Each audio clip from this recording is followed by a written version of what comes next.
Hey, what's up guys? John here. This is absolutely insane what's happening right now inside of the auto market. If you're thinking about buying that new car or that used car, you're just excited about it. Maybe you've had a beat up work truck or a car you've pretty much run it to the ground. You're like, you know what, I deserve a nice new car or a newer car. You might want to just hold off just a little bit longer because I think you're going to start to see some incredible values. And if you have that car, maybe that you don't really need and you're thinking about selling it, probably better to sell it now than or very soon than probably down the road. Because what I think is going to happen is we're going to start to see these dealers desperate to get buyers in.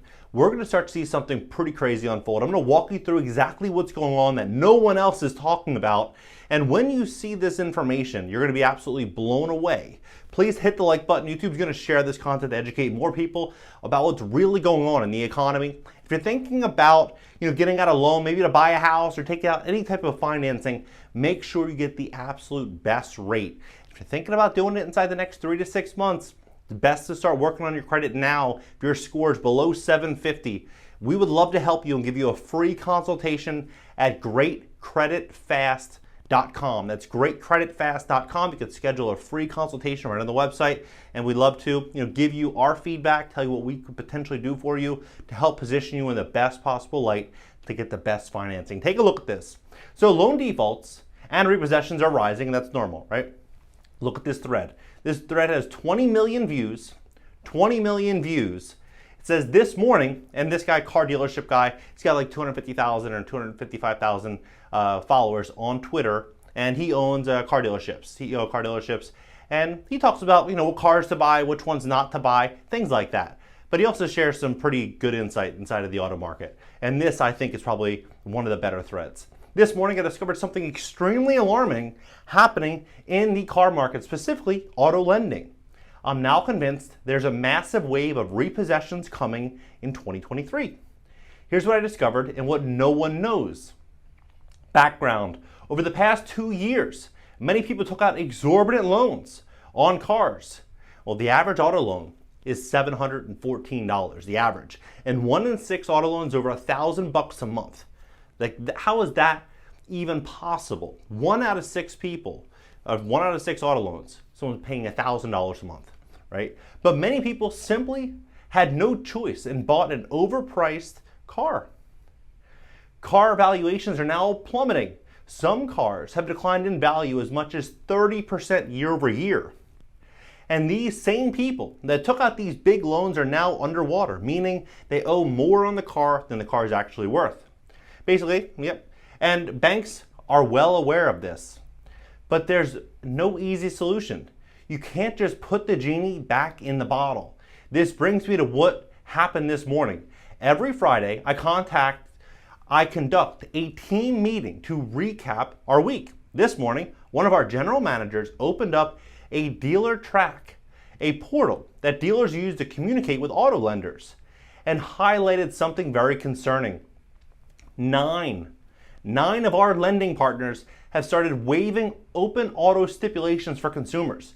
Wait, what does that even mean?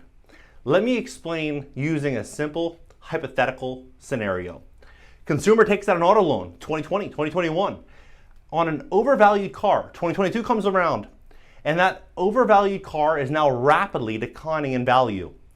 With that car declining in value, consumer now owes more on the car than it's worth. Consumers no longer want the car. Maybe they outgrew it, or maybe it keeps breaking, or maybe they just can't afford it. So consumers want to trade it in. But dealers can't trade the car in because the consumer owes way too much on it. So the dealer asks the consumer for lots of money to put down to cover the difference. But of course, the consumer doesn't have thousands to cover the difference between what they owe on the car and what it's worth. And here comes the perfect storm. Dealers can't sell a consumer, consumers can't buy a car, and you guessed that lenders can't finance a car. Everybody loses. Oh no, so what happens next? Lenders know that most consumers are stuck in this situation and does the following. They waive the open auto loan stipulation, meaning that the lender lets the consumer buy the car knowing that they already have an open auto loan with another bank. Why would they do this? Surely the lender knows that consumers that take out a second auto loan are much riskier and have a higher risk of default, right? Yes, but the lender does it because they know that the consumer will default on the other car. Doggy dog style. Let me be clear, this is not normal. But it's the only way lenders can finance cars and dealers can put cars on the road. And this implication of this will be tons of repossessions. I've been a doubter, but after I saw it this morning, I'm now fully convinced that a wave of repossessions will hit in early to mid 2023 if lenders are willing to backstab each other in order to put more loans on the road. We're in trouble. This will not end pretty. Now, this is absolutely insane. It's almost like 2008, when there was a server or a bartender and they'd have 6 houses or 4 houses. They would just go out with the ninja loans, no income, no documentation loan, and they would just get the loan, right? This is exactly what's happening right now in the auto industry. But this is coupling with the inflation data that, they said that inflation just dropped to 6.5%. That's the most important factor predicting if it will keep falling, right? And so if inflation, they think they're making progress with continuing to hike and hike and hike rates, what's ultimately going to happen? The cost to service credit card debt is going to get much, much more expensive. Everything is going to get much more expensive that's on a variable rate loan, right? And so what are people going to start to do? They're going to start to default more and more and more. And so the rate of inflation decline, the 6th straight month, dropping to year over year of 6.5% according to the latest Bureau data released Thursday. However, an inflation measure recently described by the Federal Reserve Chairman Jerome Powell as the most important in determining where inflation will go has increased after being largely flat for the previous 2 months. The Fed said it's closely watching the costs such as shelter, which it's fascinating because shelter is starting to go down. In most markets, we're starting to see rents falling. And it's not in a small way. Rental housing is suddenly headed towards a hard landing. It's going to be in a pretty big way. And that is also going to start to move into real estate, especially a lot of these commercial properties that people were very, very concerned about inflation. And, with good truth to it, because, inflation is probably only going to likely get worse. But they were so afraid of inflation that they wanted to run out there and buy these buildings at a 3% return or a 4% return, meaning if they paid all cash for a building, let's say, for example, $1 million property, they paid all cash for this $1 million property, they'd make $30,000 to $40,000 a year. $30,000 to $40,000 a year, it's not a ton of money. When you factor in that rents are softening, insurance prices are going up, there's likely going to be more defaults, there's going to be higher costs to service and manage the property. There's going to be big problems. We're going to start to see this start to ripple into a lot of markets, into real estate. And they even talk about this here, that they believe that similarly the rising cost of homes and rent is also expected to decrease. So in 2023. So you have all this leverage in the system. I'm telling you, we are going to start to see some pretty crazy things unfold. You've probably heard a lot about eggs, 60%. I've even seen pictures, people showing $7 to $8 for a dozen eggs, right? Like, this is pretty crazy. We're stepping into uncertain times.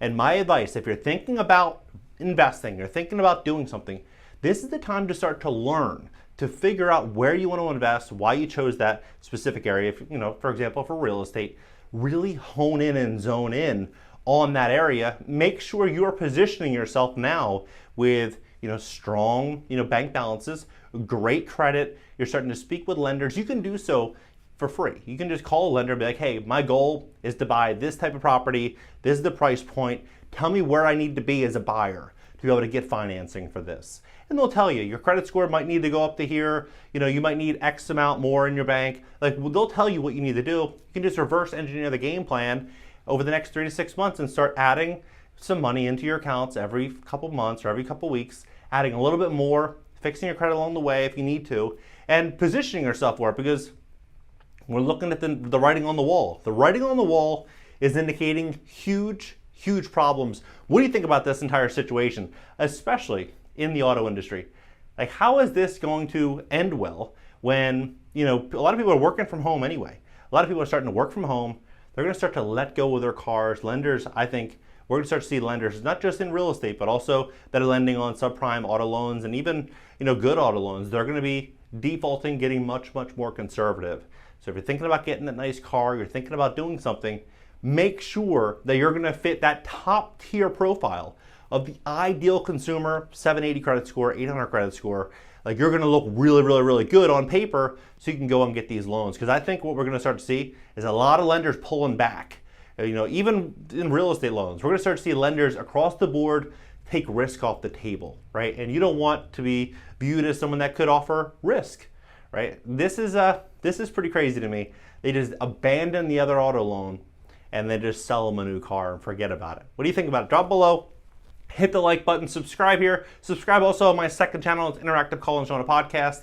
LinkedIn, Twitter, Instagram, TikTok. Up in the banner, you can just click one of the hyperlinks and it will take you to my other social media profiles. Subscribe here. And if you need help fix your credit, we'd love to give you a free consultation at GreatCreditFast.com. And you can call us at 561-430-5900. I'll catch you guys in the next video.